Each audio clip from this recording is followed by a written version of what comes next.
On vous souhaite la bienvenue à ericlatour.com. Les lendemains d'élections sont parfois difficiles financièrement, humainement, au niveau de l'orgueil. Bref, il y a souvent une analyse. On essaie de ne pas avoir de regrets, mais on en a certainement quand même un petit peu. Et aussi, on aurait pu recevoir les candidats défaits à quelques jours de l'élection, tout de suite après, mais bon, là, on le fait même volontairement un mois et demi après. Question d'avoir un réel recul sur cette campagne électorale. Bref, au cours de cette émission, nous allons recevoir Stéphane Legrand, mais d'abord Alain Laplante.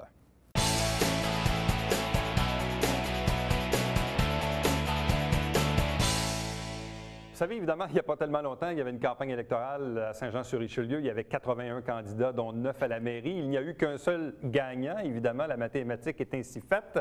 Donc, il y a 8 candidats à la mairie qui ont été défaits. Maintenant, que feront-ils? Quels sont leurs projets d'avenir? Quelles sont également un peu l'analyse qu'ils tracent de cette campagne électorale? Avec nous, Alain Laplante. Bonsoir et bienvenue. Bonsoir, Éric.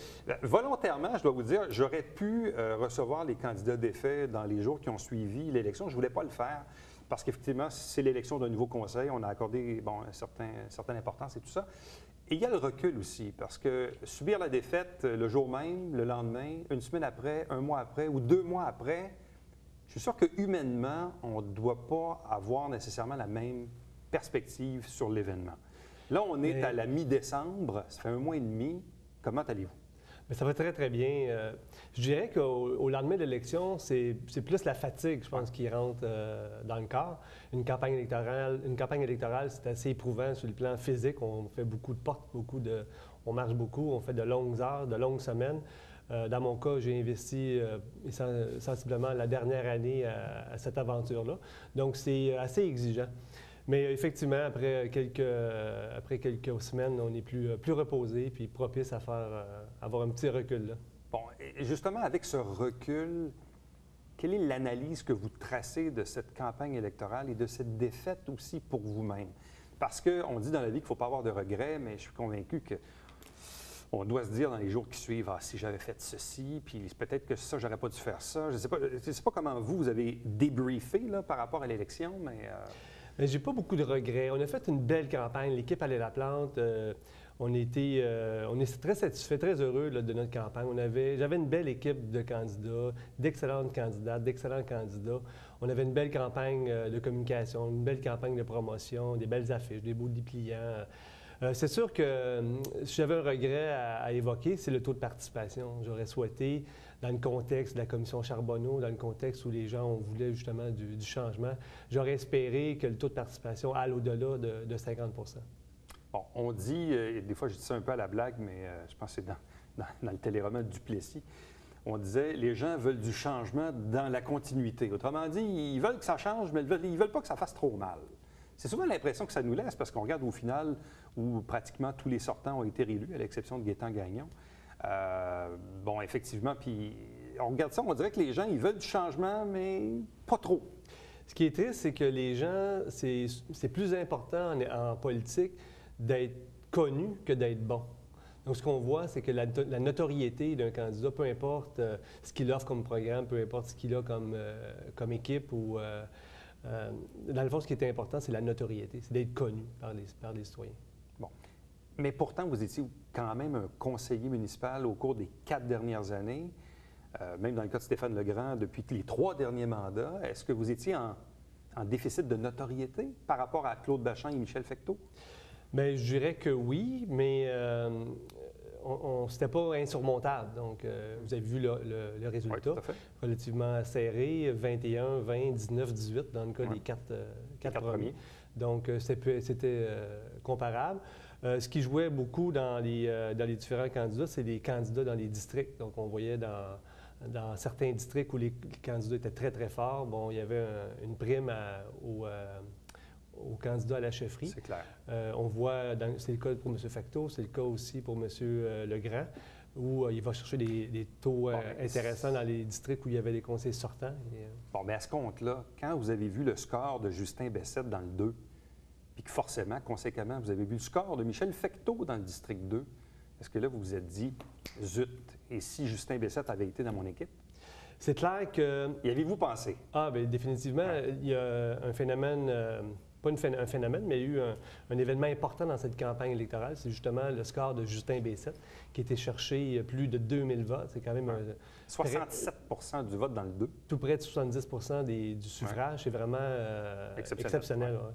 Et puis, bien évidemment, Michel Fecteau a bénéficié, n'a pas réussi à aller chercher autant de votes. Et il va chercher, je pense, 1200 votes à peu près sur les 2000 quelques votes de Justin.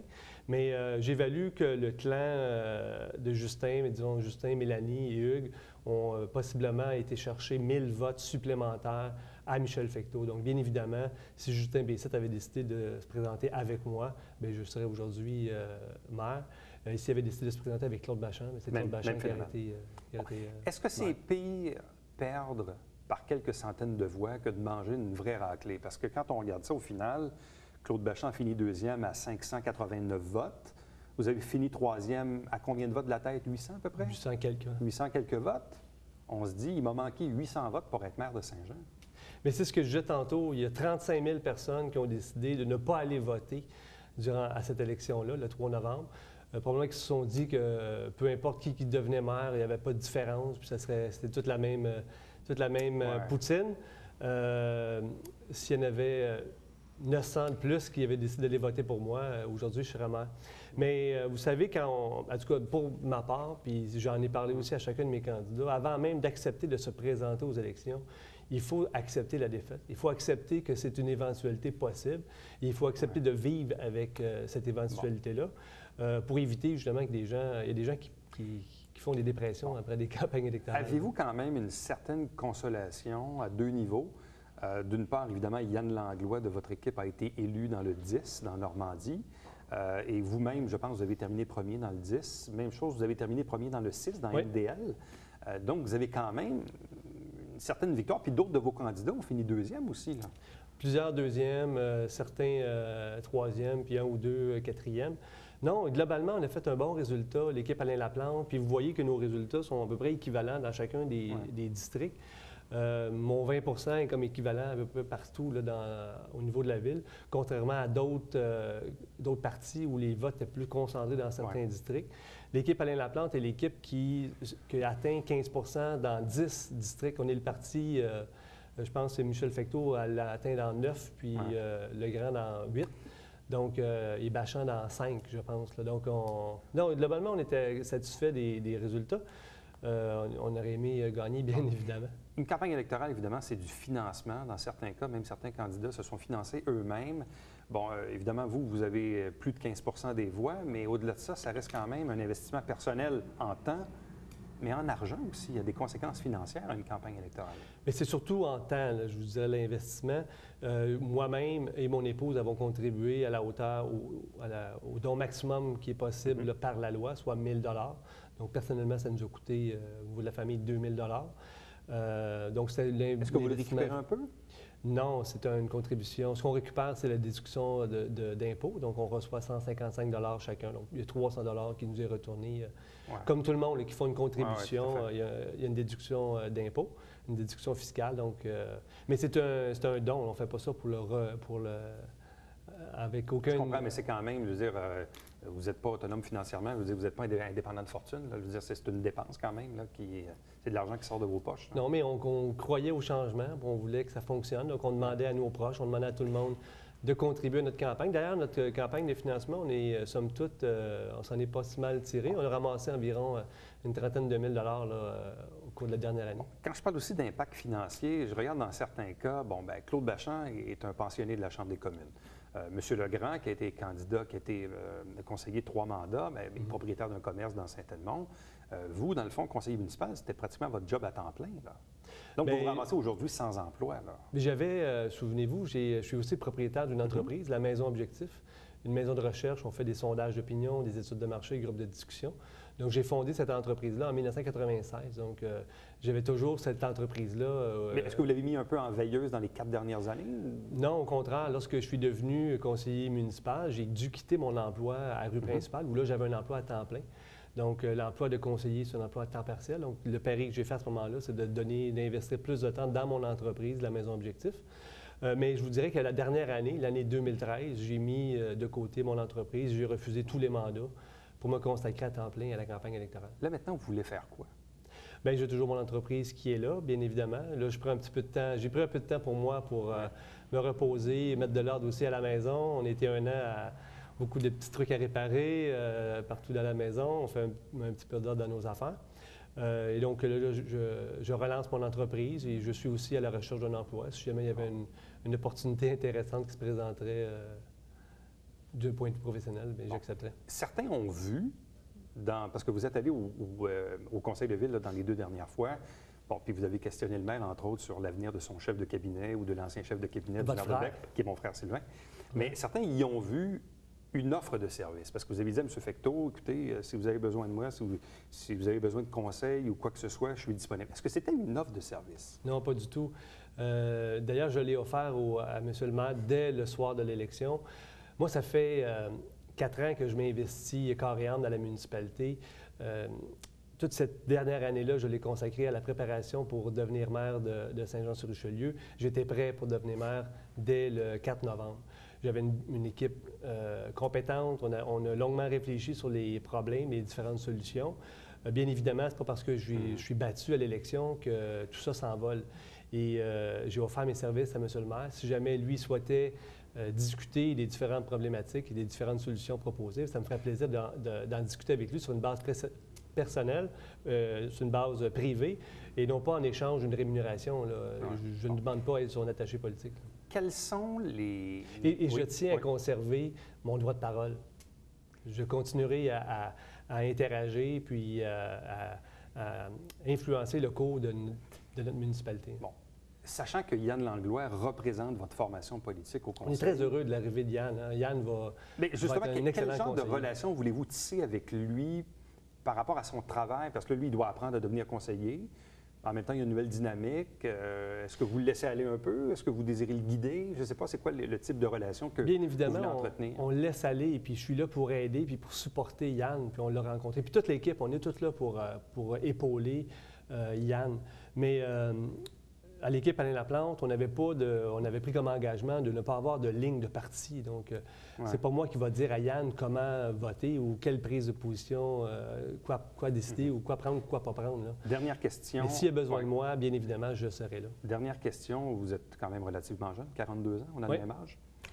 Michel Fecteau a dit que si la santé lui permet, il ferait 2 mandats puis ça serait terminé. De toute façon, Michel Fecteau aurait probablement 72 ans à son dernier mandat s'il fait 2 mandats. Est-ce que l'équipe Alain Laplante va survivre? Est-ce que vous allez être encore au rendez-vous dans 4 ou dans 8 ans? L'équipe Alain Laplante existe toujours. On est toujours là. Est-ce qu'on sera là dans 4 ans? Est-ce qu'on sera là dans 8 ans? Je ne peux pas vous le dire à l'heure où on se parle. OK. Mais les portes ne sont pas fermées. Il n'y a aucune porte de fermée. Alain Laplante, merci. Bonne chance. Merci à vous. Restez avec nous puisqu'au retour, on reçoit Stéphane Legrand.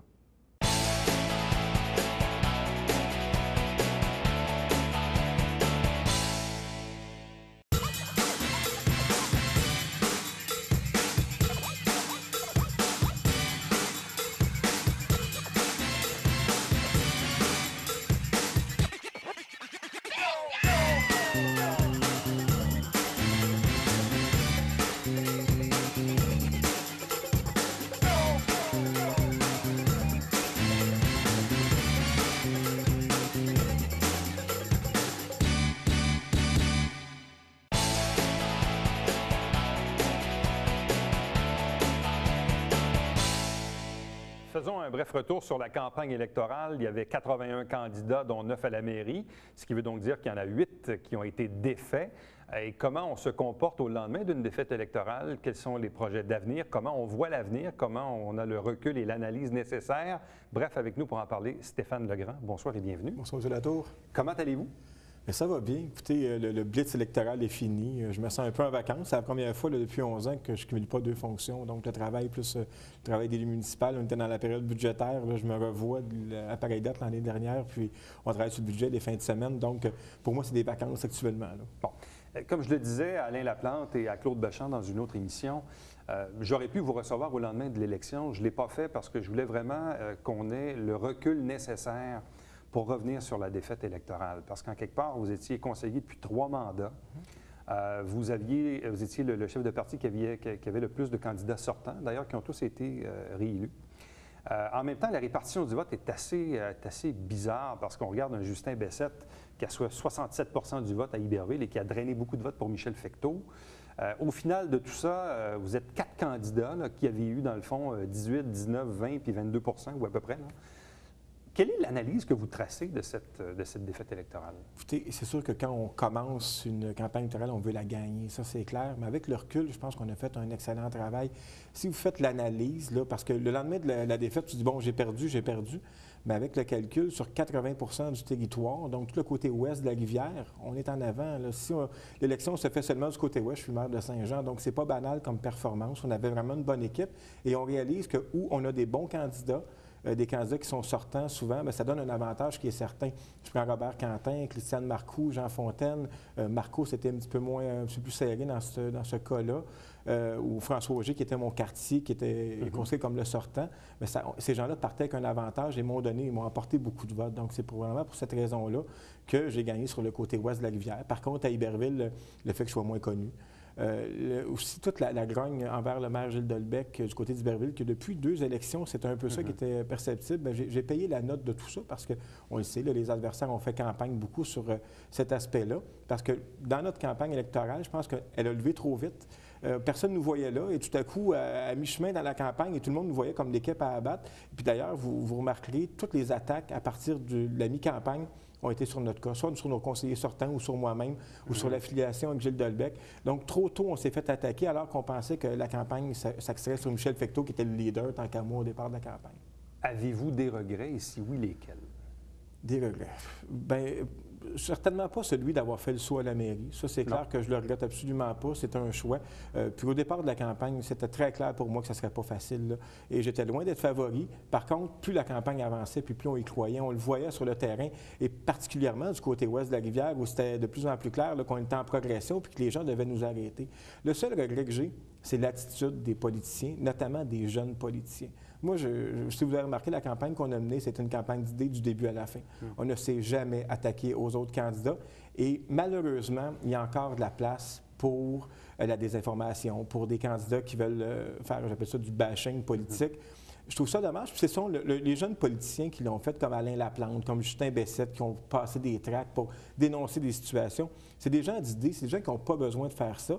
Puis, malheureusement, il y a beaucoup de gens qui embarquent dans le vote contre, qu'on appelle. Nous, on devait aller chercher du vote pour. C'est plus dur à convaincre. C'est des campagnes d'idées. C'est des gens qui sont raisonnables, alors que les gens qui sont pour le vote contre, c'est des gens qui sont insatisfaits. Donc, vont aux urnes et vont prouver leur insatisfaction en votant pour des gens qui ont été contre tout durant les 4 dernières années. Bon. Humainement parlant, êtes-vous agacé d'avoir terminé 4e? Agacé, quand vous regardez le résultat... Je parle d'orgueil, là. Bien, pas vraiment. C'est 1 ou 4, là, quand vous regardez la répartition. J'avais eu 5 je me dis peut-être que la claque aurait été plus grande que ça. Mais quand vous regardez la répartition des votes, bien, on a 5 élus de Vision Legrand. Donc, je n'ai pas nui à mes candidats. Quand les gens font l'analyse de cette campagne-là, j'ai dû porter un fardeau que les autres candidats n'ont pas porté pendant la campagne, celui de l'équipe sortante, puis toutes les allusions au tandem de Delbecq-Legrand. Puis pourtant, le maire Delbecq, moi, je considère que c'est quelqu'un qui a fait son travail, mais c'est un maire de son époque.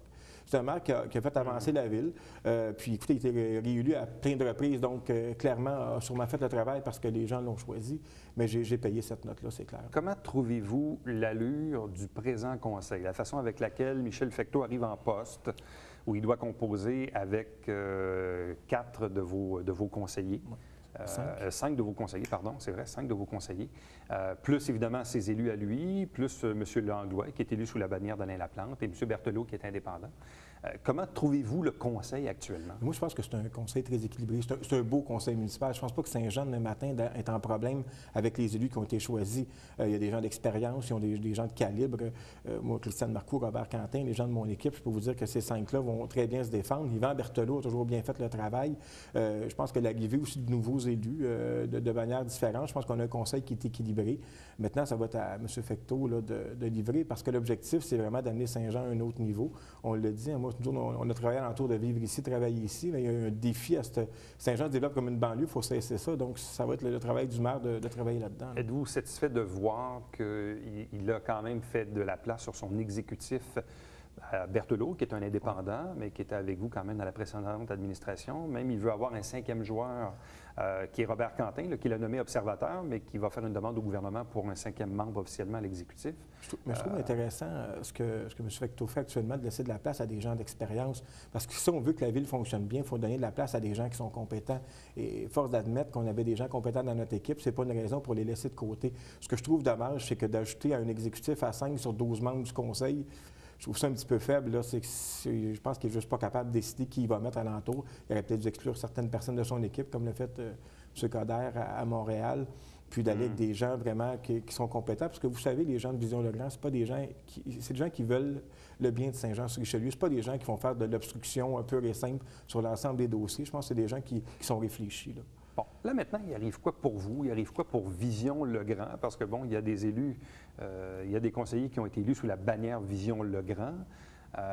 Il arrive quoi avec ça? Est-ce que ça va perdurer dans le temps? Je ne vous cacherai pas qu'on veut maintenir le parti en vie parce que une des choses qu'on a trouvées difficiles, c'est qu'on a attendu très longtemps avant de partir le parti politique. Ça prend 50 membres. Pour le financement électoral, c'est beaucoup plus simple de ramasser de l'argent par année pour ensuite arriver avec un montant de 50, 60, 70 000.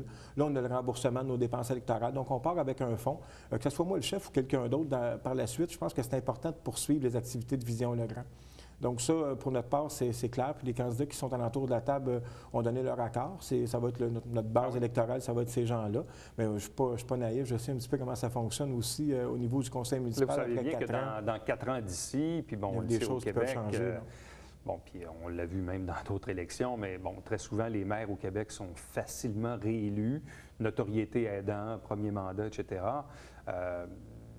Et en même temps, il se peut peut-être même que certains de vos actuels conseillers fassent le choix de peut-être se présenter avec M. Fecteau dans 4 ans. C'est pour ça, je pense que nous, on laisse les portes ouvertes. Mais après ça, les gens vont être libres de décider ce qu'ils veulent faire. Moi, je dis que je reste disponible. J'aime la politique. Puis c'est pas une fin en soi. Par contre, si l'opportunité... Cette fois-ci, je me suis présenté parce que je croyais réellement qu'on avait des chances, et on en avait. Maintenant, dans 4 ans, ça va être quoi le portrait? Quel genre de mandat Michel Fecteau aura? Comment les gens vont juger le travail qui aurait été fait? Est-ce qu'il va juste faire un mandat? Parce que c'est souvent ce que M. Fecteau nous a dit, moi, quand il m'avait rencontré la première fois pour faire partie de son équipe. Si la santé est au rendez-vous, évidemment. Bien évidemment, je suis à sa place. Là, je ne dis pas que je vais en faire seulement qu'un, mais au départ, quand on l'a rencontré une première fois, parce que M. Fecteau nous avait demandé à moi, Christiane Marcoux, d'être candidat dans son équipe à l'époque. Ça n'a pas été le cas pour différentes raisons, mais moi, il me parlait d'un mandat à ce moment-là. Donc, est-ce qu'il en fera 2? Il y a beaucoup de choses qui se passent en 4 ans, puis ça, je vais laisser... à 2 ans, les élections, on laisse toutes les options ouvertes. C'est pour ça qu'on veut garder le parti politique ouvert. Parce que là, vous avez 38 ans? Oui. 39 maintenant. 39 maintenant? Bon, oui. Bon anniversaire. Donc, 39 ans, ce qui veut dire que dans 4 ans d'ici, ou dans 8 ans d'ici, on s'entend que... Vous n'aurez même pas franchi la barre du 50 ans. C'est ce que je trouve intéressant. Il n'y a rien de... Tout est ouvert dans mon cas. Puis je veux garder un bon souvenir de la politique. C'est quelque chose que j'aime, puis que je veux qu'elle soit bien faite, la politique. Puis il y a aussi d'autres paliers qui peuvent être intéressants aussi. Donc, je regarde ce qui se passe actuellement. Puis s'il y a des portes qui s'ouvrent, bien, je vais analyser le tout. Et donc, vous n'êtes pas fermé à l'idée de revenir un jour à la mairie? Non, pas du tout. Au contraire. Ou peut-être même de vous présenter au fédéral ou au provincial? Écoutez, je ne vous cacherai pas qu'il y a un parti politique qui m'a appelé dernièrement pour savoir mon niveau d'intérêt. Ça doit être rouge candidat, c'est fort possible, oui. Puis, j'analyse le tout. Il y a des organisateurs. Puis c'est sûr que j'ai une bonne expérience politique. On veut rajeunir les personnes qui font de la politique au Québec actuellement. Donc, on parle du fédéral ou du provincial? On peut parler du provincial. Okay. Donc, on analyse le tout actuellement. Bon. Mais en même temps, vous, évidemment, vous étiez déjà propriétaire d'un commerce dans Saint-Edmond, commerce qui se poursuit, bien évidemment. Oui, tout à fait. Il faut que je paye mon hypothèque aussi, parce qu'on ne vit pas du travail de conseiller. Là. Beaucoup de gens disent, oui, mais c'est un travail, c'est un manque à gagner. C'est un revenu. C'est un revenu d'appoint. Mais quand on fait notre travail de façon importante, quand les gens s'impliquent vraiment, pas si payant que ça. Là, il y a un salaire qui est correct pour le travail qu'on fait, avec le nombre de comités. Moi, j'avais un commerce, donc j'avais des employés supplémentaires à payer. C'est un 2e salaire, donc c'est pas clair dans nos poches. Fait que c'est pas l'argent qui fait que tu es conseiller municipal à Saint-Jean-sur-Richelieu. Parce qu'en même temps, vous deviez vous absenter du travail pour le travail municipal. Donc, ça vous coûtait des employés. Là, il y a plein de choses que je faisais pas. Tu sais, la dernière campagne à la mairie, pour moi, c'était un petit peu plus difficile. La plupart des candidats ne travaillaient pas, ou étaient à la retraite, ou faisaient ça à temps plein de la politique. Moi, je devais faire les deux parce que, j'ai des familles à rencontrer. Puis c'est aussi ça, la vie des gens. Là. Et vous avez aussi une passion pour les chevaux? Oui, les chevaux de course qui courent à Toronto. Puis j'en ai un qui court. J'en ai deux maintenant. Là, on a acheté un autre hier en Floride. Puis j'adore ça, fait que je me promets un petit voyage. Ben oui, jusqu'à maintenant, celui d'hier, on ne le sait pas encore, mais on a un bébé aussi. Puis on en avait un là, qui a été réclamé par un autre propriétaire, mais qui avait gagné ses 3 derniers départs. Donc, j'aime bien ça. Là. Ça fait combien d'années que vous avez ça? Ça fait 5 ans. Montréal était ouvert à l'époque, puis bon, ça a fermé. On s'en allait à Toronto, puis on est à Floride maintenant. Stéphane Legrand, merci beaucoup. Merci, M. Latour. Reste avec nous au retour, le Babière quotidien.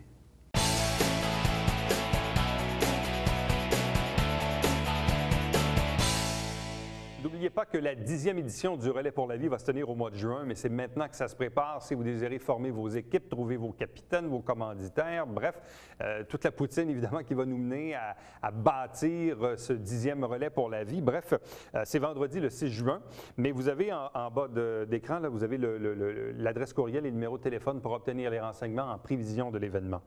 Saint-Jean-sur-Richelieu, c'est à chaque semaine, on vous présente une émission qui porte ce nom, où on vous présente des extraits de la dernière séance du Conseil de ville. Vous avez la grille horaire à l'écran. N'oubliez pas le Télébingo, c'est à tous les dimanches matin, 9h30 en direct, avec 3 500 $ en prix, dont 2 000 $ uniquement pour la carte pleine. Il y a une trentaine de dépositaires sur le territoire des MRC au Richelieu et Rouville pour acheter vos livrets à chaque semaine. Télévision du Richelieu, voici nos coordonnées. 145 rue Richelieu, c'est une nouvelle adresse. Pour me joindre directement, c'est toujours la même chose. Éric Latour en un mot, à commercial tvhr9.com.